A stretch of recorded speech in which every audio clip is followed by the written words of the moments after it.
السلام علیکم ورحمۃ اللہ۔ اعتکاف کے لغوی معنی ایک جگہ پر اپنے آپ کو پابند، روکے رکھنے یا ٹھہرے رہنے کے ہیں۔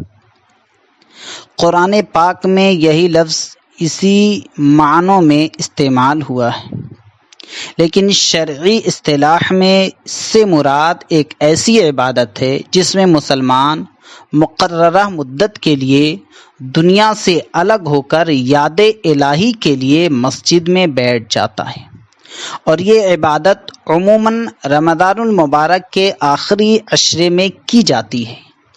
اگرچہ ایسی عبادت کے لیے ہر وقت خود کو مسجد میں پابند کیا جا سکتا ہے، لیکن عموماً رمضان کے آخری عشرے میں کسی مسجد میں گوشہ نشین ہونے کو اعتکاف کہا جاتا ہے۔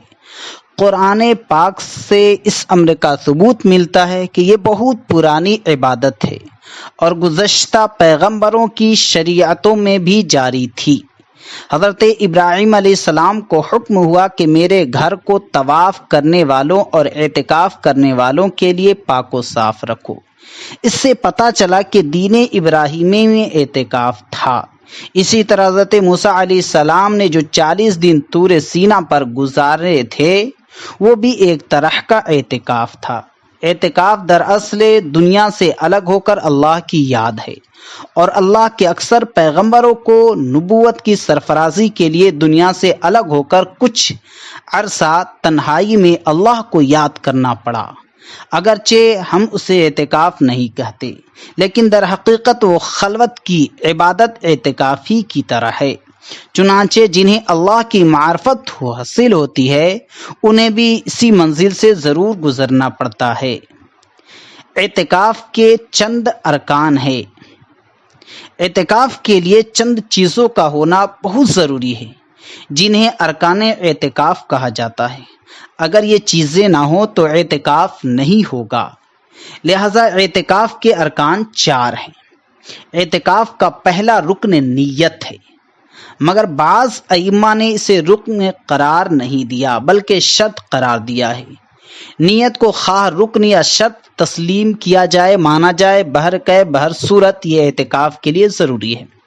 اعتکاف کا دوسرا رکن معتکف کا ہونا ضروری ہے، کیونکہ جب تک اعتکاف کرنے والا نہیں ہوگا تو اعتکاف نہیں ہوگا۔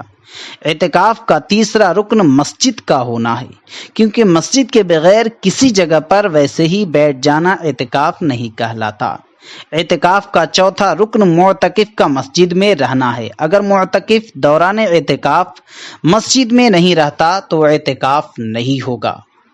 اعتکاف کے لیے کچھ شرطیں ہیں، وہ یہ ہیں: نمبر 1، اعتکاف کرنے والے کا مسلمان ہونا، کیونکہ اعتکاف صرف مسلمانوں کی عبادت ہے۔ نمبر 2، معتکف کا عاقل ہونا، لہذا جس کے ہوش و حواس قائم نہ ہو اس کا اعتکاف نہیں، لہذا دیوانے کا اعتکاف نہیں ہوتا۔ البتہ اگر کوئی اللہ کا دیوانہ ہو تو اس کا معاملہ الگ تھلگ ہے۔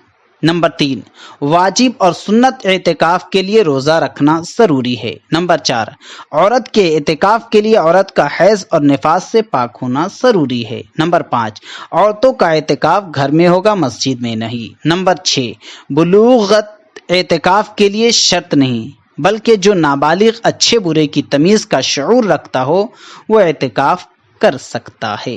اعتکاف کے مختلف درجے ہیں۔ مساجد کی اہمیت اور مقام کے لحاظ سے اعتکاف کے ثواب کے درجات مختلف ہیں۔ ثواب کے اعتبار سے مساجد کا عام درجہ محلے کی مسجد کا ہے، اس کے بعد جامع مسجد کے اعتکاف کا درجہ ہے جس میں باقاعدہ نماز جمعہ ہوتی ہو، اس سے بڑھ کر بیت المقدس کے اعتکاف کا درجہ ہے، پھر اس سے بڑھ کر مسجد نبوی کا اعتکاف ہے۔ سب سے افضل درجے کا اعتکاف مسجد حرام کا اعتکاف ہے، کیونکہ یہ مسجد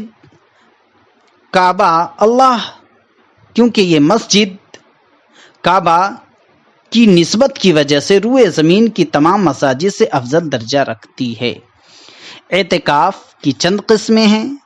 سب سے پہلی قسم اعتکاف کی اعتکاف واجب ہے۔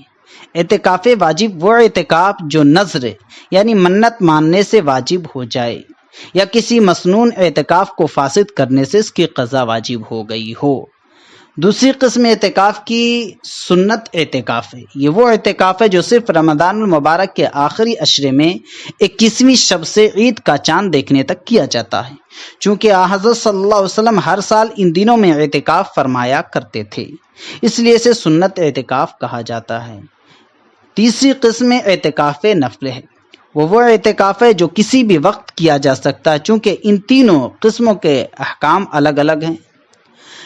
اعتکاف کی حالت میں معتکف بغیر عذر طبعی اور شرعی کے اعتکاف کی جگہ سے یعنی مسجد سے متعین جگہ سے باہر نہیں جا سکتا۔ عذر طبعی جیسے پاخانہ، پیشاب، غسل وغیرہ، اور عذر شرعی جیسے اگر مسجد میں بیٹھا ہوا نماز جمعہ نہیں ہوتی ہو تو وہاں سے جا سکتا ہے، اور دیگر صورتیں بغیر عذر شرعی کے، بغیر عذر طبعی کے اگر وہ اس جگہ سے باہر نکلتا ہے تو اس کا اعتکاف فاسد ہو جائے گا۔